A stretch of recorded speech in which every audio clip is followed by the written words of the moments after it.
I want to title this video, Black Businesses Don't Grow.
They last. The reason I titled it this is because whenever Black people label their businesses as a Black business, then you are limiting yourself and you are limiting your business, because there are a host of other people out there that would love to do business with you. But because of the fact that you title your business as a Black business, that's telling people that you only want Black people to buy from you. Nobody's money is good but Black people's money. We trying to keep Black money into Black businesses. But you limit yourself, because the minute the Black community gets upset with you, then the Black community will boycott you and your money stops flowing in. Case in point, there's a Black restaurant and I'm going to find that article, and if I find it, I'm going to place it on the bottom so that you can check it out for yourself. There's a Black restaurant that serves Black people. They were labeled as a Black restaurant, so the majority of their customers were Black people. Well, this Black restaurant allowed Donald Trump's son to host some type of event, or maybe they served Donald Trump's son something that had to do with Donald Trump's son. And because of the fact that this Black business allowed Donald Trump's son to do whatever in that business, whether eat or host a meeting or what have you, because that Black business did that, the Black community decided to boycott that business. And they showed this guy on the news with an empty restaurant with workers standing around with nothing to do because Black people refused to support them. So the Black community held that business hostage because of the fact that that Black business did not do what they felt that Black business should do. And it's sad. Now, you may have people that say, well, you have Chinese people that will call their business a Chinese business or Chinese owned. Well, that's true. Okay? You have Chinese restaurants. But who buys Chinese food? Everybody does. Okay? Because the Chinese people make their food available to everyone. They don't advertise that we are Chinese owned. This is Chinese business, Chinese only. Whereas the Black community sends out the wrong message when it comes to business. This is a Black business. We need to keep Black money in the Black neighborhoods. Okay? That sounds good. It may be good. It's not true. But you're sending out the wrong type of message to other people or potential customers that would not mind doing business with you. Okay? Because what you are doing is you're chasing away potential customers. You're chasing away the white people's money. You're chasing away the Arab monies. You're chasing away the Indians' money. And your mind is focused only on black support. So when you're selling items that's geared toward the black community, then you're sending out that message that white people, your money is not welcomed here. Asians, your money is not welcomed here. Arabs, your money is not welcomed here. We only sell items that's for black people. Because I love my black people and I'm selling black items, I'm selling black products for black people. I've had people ask me questions, white people, because of African shea butter. They wanted to know if that was for their skin as well.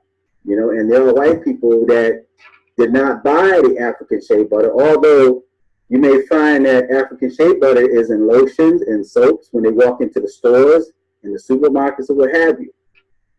But because of the fact that a black business sells African shea butter, you have white people that want to buy that product, but they are afraid to buy that product because of the fact that it's black-owned businesses.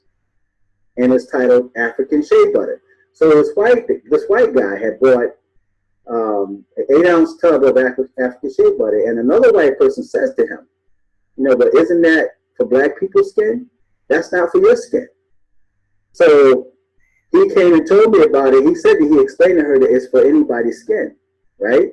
So black businesses don't last, or they don't grow because you limit yourself by referring to yourself as a black business.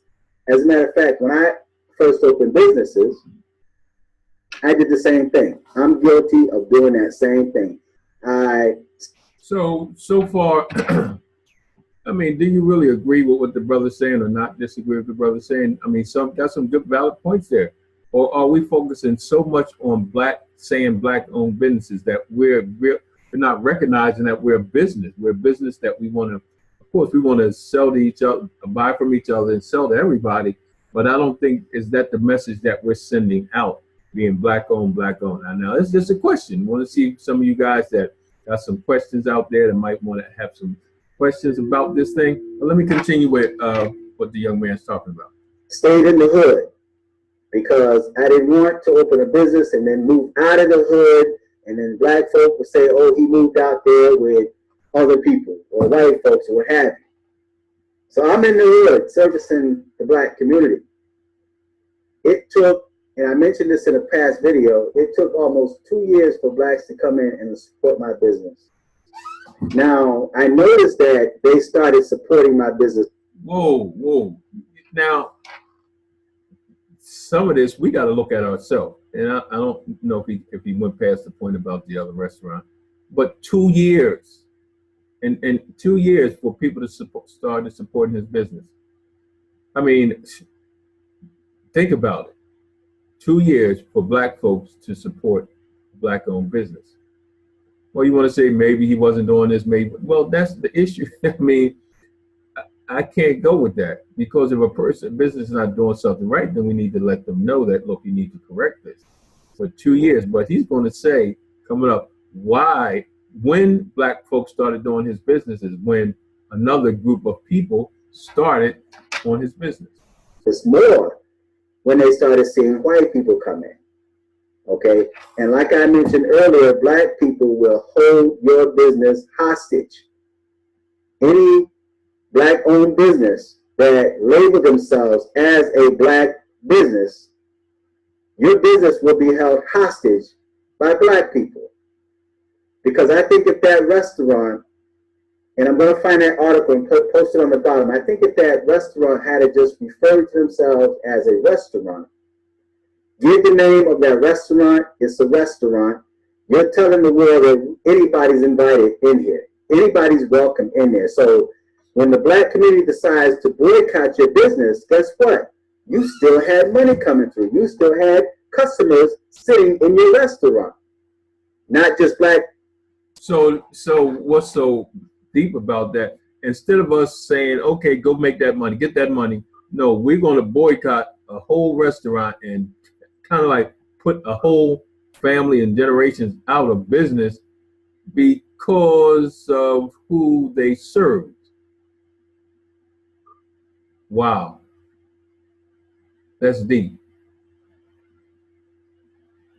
They made their business, they serve someone you don't like, and because you don't like them, we're not going to patronize you. Mind you, this is a black business, but we don't patronize the Arabs, Koreans, Chinese, Jews when they do something wrong to us. Just saying. Let me keep going. People. See, that takes the power away from black folks to harm black folks. Okay? So it's a big mistake for black-owned business, black business owners to title themselves or label themselves a black business. Why not just be a business? When you go to Walmart, you don't see this is a white-owned business. As a matter of fact, most people more than likely don't know who owns Walmart, okay? Unless you've done research on who owns Walmart or Wegmans or what have you, or PNC or Price Chopper or Price Right or Rite Aid. So look, in New Orleans, right? This is so powerful. There's a major Marriott in New Orleans. I mean, plush. Black owned, but he doesn't let nobody know he's black owned. Stay full. But he's just known as a Marriott hotel, but it's black owned. I'm just saying. Drugstore and Top supermarket, you know, so you don't know who owns those businesses. They're owned by white people, okay? But you don't see these white business owners saying that this is a white-owned business. This is a white business. That's sending out a message that blacks are not allowed and nobody else is allowed to come in. They receive everybody's business. They receive everybody's money. Everybody's money is good. So if blacks decide to boycott Walmart, you will do no harm to Walmart. Although Walmart is still going to do their business, but you're still going to have people that's going to support Walmart, not just black dollars. Okay? So that's my advice to a lot of black business owners. Stop labeling yourself a black business because you do yourself a disservice to yourself and to your business. And once you learn to stop doing that and stop making your business a racial issue or a color issue, then your business will last long and it will begin to grow. And you can become like a Walmart or one of these big supermarkets that's worldwide. You can become like that. You can become like that, but you're going to have to change your way of thinking. You have to change your way of doing business and stop catering to the black community only. Become a business and leave the black business alone. So feedback, tell me what you think, share this video, and if you have any questions, feel free to ask and I will hopefully do a video on the questions you ask. And I think I put the email address on the channel here, so you can see the email and how to contact me if there's any questions that you guys need to ask. If it's not there, Wow. I see my cousin, let me answer somebody. You see my cousin, I have to agree with that. I know a person who had to use white employees to drum up business because white people didn't want to do business if they knew the business was black owned. It depends on what you're selling. Black people will support you if the businesses are something they want. I don't agree that is a universal practice among black people. Again, we are applying pathological to black behavior unnecessarily. Most businesses are white-owned by default. They don't have to advertise a white-owned business, and Marriott franchise can't be called other than Marriott. That's what I'm talking about, cuz. Brother Rashid, great topic, but yeah, you see, yeah, that was a great point my cousin made. He said most white businesses are owned by default. They don't have to advertise a white-owned business. The Marriott franchise can't be called any other thing but a Marriott. Wow. So we got to figure this thing out, because we're holding. Let me see. Now the question is: are we holding our businesses hostages? Are we the? I understand black owners. We need to make sure our business is excellent, right? Better than everybody else's business, even to our black folks. But why don't we just be a business? Why don't we just have a business for people? I'm just saying. I mean, the guy made a lot of sense. Do you agree or don't you agree? If you go to the replay, make sure you put in some comments. I'll respond back. So this is really, really a good topic. We really have to understand here at Raised Corner. We want to challenge your theology, challenge your thinking, right? Are we handcuffing our own black businesses from prospering? Is that something we're doing? Is that something we need to work on? Here at Exodus House, we got Exodus House Incubation Program. We'll be doing a lot of workshops with Exodus House Incubation Program, right? So as we start up our businesses, get me started to success. What type of business model am I using? Are you a struggling business right now? Or you want to start up a business and you have some fears of your business that you just, whatever it is, put some support around your business. So you're going to see a lot of advertising this year, a lot of promotion, not about black-owned Exodus House Incubation Program, but Exodus House Incubation Program, right? That happened to be black-owned, but I was in South Carolina. We was at this black-owned restaurant, and I'm sitting there, and me and the owner had a long talk. And one thing that we both know that they needed was more white folks to come in their restaurant, more people of other ethnicities to come in their restaurant. But you got to think, once you get mad at that business owner, that black business owner, we have a tendency to stop shopping there, and then you're destroying not just that business, you're destroying a legacy that could have took place in your community, that could have expanded to not just one business, but 4 or 5 different businesses that will be hiring people, creating jobs. So it's Raised Corner. I'm coming to you live. Tonight, 8 o'clock, we're going to have Dr. Franklin Marshall. Dr. Franklin Marshall will be on Raised Corner Live tonight, 8 p.m. I want you guys to tune in. Powerful man. Not just a powerful man, he got a powerful businessman. Doing with some youth. Also, I'm going, Brother Ab, if you're still out there, I need to get you on. I know you got Pitbull. So these are some of the questions that we want to talk about, right? See if I got any more comments or anything anybody else says.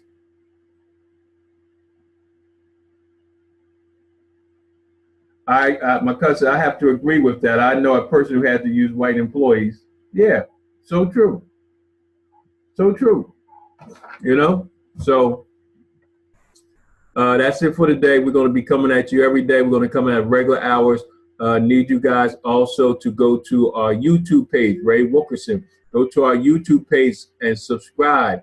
Ray Wilkerson. Go to our YouTube page and subscribe. You'll be seeing all these videos, all these segments. Also, be on the lookout. Because Exodus House Incubation Program, our workshops, our webinars. Listen, we want you to be a successful business. We want you to be, and to say black money, we want you to be a successful business. So we want to lay the foundation, the 4 S's: structure, strategy, system, and sales. Stop running and think you got to do a business plan to start your business. All that is a myth. You don't have nothing to put in your business plan. Let us use the foundation, get you started to success, get the 4 S's, get your accounting policies and procedures, get your business policy and procedures. What is your niche? Getting you to get a business model. What business model do you have? if you're a business, what business model are you using? And maybe you're using the wrong business model because there's 7 criteria for your business to meet in a business model that will get the results that you're looking for. If you're not getting the results that you need, then there's a possibility you might be in the wrong model for your business. There are 22 different type of business models. So I'm just saying. But anyway, I want to thank you guys for tuning in. See you guys tonight. How you doing, Kim? You guys do the replay. So think about it. Are we selling our Black-owned businesses short by saying they're Black-owned businesses? Are we as a community destroying Black-owned businesses because when they do something we don't like, we boycott against them and we take away wealth creation for generations to come?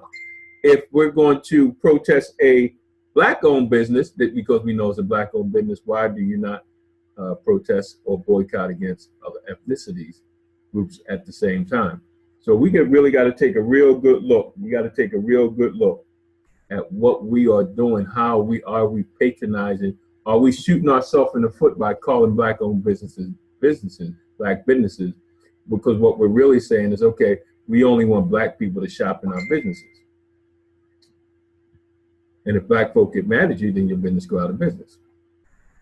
So these are some of the things. Look, go to my webpage, ExodusHouseATL.com, ExodusHouseATL.com. If you're a business, you're going to see a lot of workshops webinars that we're going to be doing about our incubation program. We want you guys to lay a good foundation.